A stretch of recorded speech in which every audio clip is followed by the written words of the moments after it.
Hello again, witchy people. 'Tis I, back again. Right, this video I wanted to talk about some of the things I don't do. Because let's face it, hedge witches do an awful lot. They're very eclectic, they pick and choose from all over the place.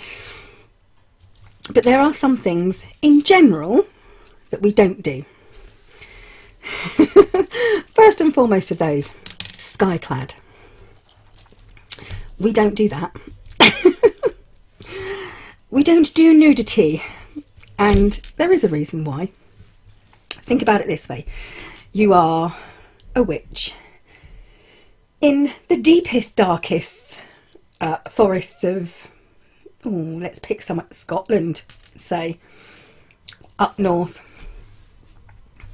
The last thing you are going to be doing is dancing around naked, because you're going to get chilly bits. So we don't do skyclad. We do like cloaks, and once again, this is something, and they're black. They tend to be black. We like black cloaks because you can tie up, cover your hood, and disappear into the darkness. So yes, we don't do nudity. It's not something that's essential. Right, what else don't we do? Really simple one here. When you put out a candle or a match, I know a lot of people don't like to blow out a candle or a match. Hedge witches do. Hedge witches do. We either blow out a candle or we because it's quick. Once again, if you're doing a spell or something in the middle of the forest and you've got a lit match, or and you want that match to go out quickly, you don't want to be shaking it like this trying to get it to go out, because all you're going to do is draw attention to this light flicking about. So, as far as we're concerned, it's not an insult to blow out a candle or a match, or to zing it out with your fingertips. Obviously we like to use snuffers. Quite a few of us have got candle snuffers which we use. What else don't we do? We don't do a lot of ritual. We do a lot of what you might call low magic. Low magic is simple magic, what I call the peasant kind of stuff. So we don't draw circles.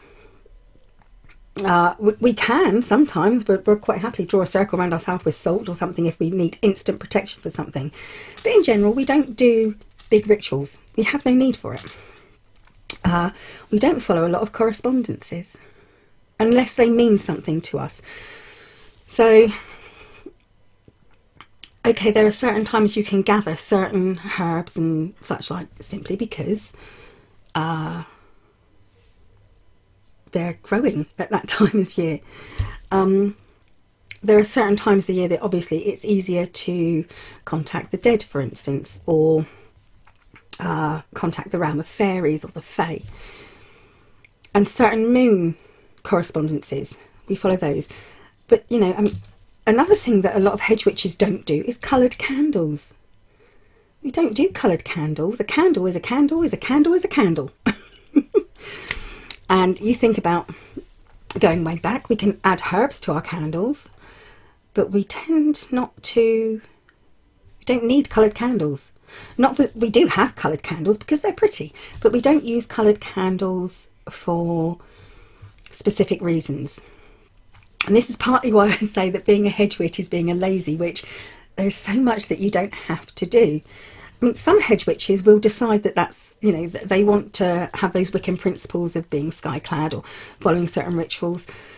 But in general, we don't need to do that. We don't call quarters. That's another thing we don't do. Once again, with ritual, it's something we don't need to do. When it comes to specific correspondences, it's not that we don't do them, it's that we like to, I think I've said it before, if I pick up a certain stone and say this stone is traditionally used for, I don't know, amethyst, psychic dreams or psychic powers, and I pick up an amethyst and I say this feels to me like courage, this is bravery, that's what I'll use it for.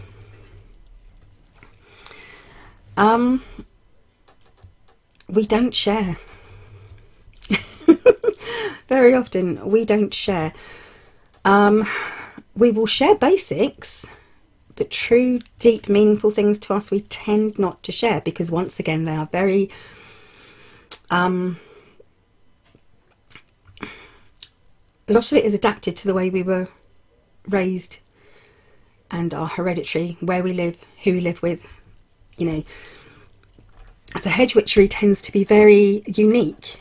So although we can share some basics like I don't know,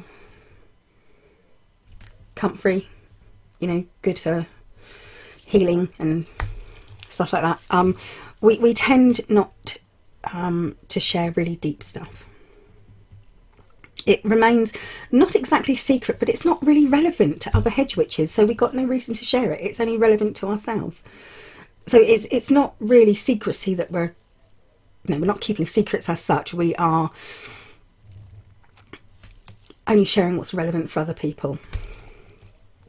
What else don't we do? There's probably a million other things we don't do, but that's all I can think of for now. Those are sort of like the main things that we don't do. Funnily enough, a lot of hedge witches don't wear things that show their witch. So I'm probably got, yes, I've got my earrings in, and yes, I've got my necklace on, and yeah, I have got a pentacle there, and you know, my bracelet and my ring. A lot of hedge witches don't feel the need to wear what I call sacred jewellery, jewellery with pentagrams on and pentacles on. Don't really feel the need. I do, because I think they're pretty and they're lovely. But, and if you look around my bracelet here, I've got a moon, an ankh, an acorn, a goddess, a tree of life, a moon, stars, cats, gems, fir cones. I'm halfway round. There's a few charms actually that I haven't actually got on here. More moons. There's a Celtic knot. All sorts. I mean, I haven't got, what else haven't I got on here? I don't have my witch's hat, the goblet, the athame, however you want to say it. A thame, some people call it.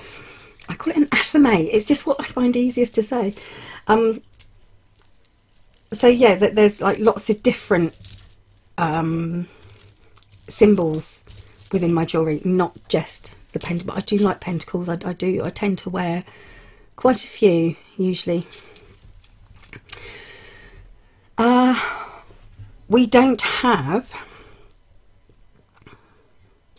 altars as such. I do have an altar. It's not often set up as an altar, simply because it's a box and I use it for storing my stuff in. So inside my altar there tends to be a lot of my divination tools, and oh, candles. There's a big sack of candles in there, all sorts, incense, all sorts of stuff. What else don't we do? We don't do fear. That sounds odd, I know. I was actually thinking specifically of divination then.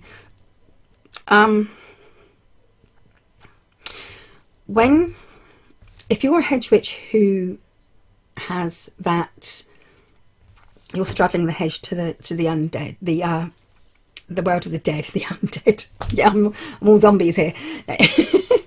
So if you're straddling the hedge to the other world of the dead and the spirit world, you don't show fear. I know so many people that would say, oh my gosh, you know, you mustn't have a Ouija board in your house. How dare you, you can't have a Ouija board. It's just a method of divination. It's no different than pendulum dowsing or anything else. You know, so that we tend not to have that fear because it's something quite natural. I'm not saying that way back we all use Ouija boards, because obviously we didn't. But seances and we used to do a lot of flame reading. I will go into that actually. flame reading tends to be something fire coursing used to be called, or flame reading, where you read flames, whether that be a candle flame or fire flames, you know, hearth flames. And you do that to contact the dead. You get messages from the dead. So like I said, there are lots of things we don't do. If I think of any more, I'll make another video. But there are some things that we just don't do as hedge witches in general. Obviously, I can't specify to every hedge witch because, like I said, we're all very unique and we're all very different, and we will have different reasons for following the path we do and how that path develops because of our ancestry and heritage and where we live and la la la la la. So there we go. That's it. Things we don't do. And also, we don't know when to shut up. I'm going now. Thank you for watching, witchy people. I'll be back soon. Bye for now.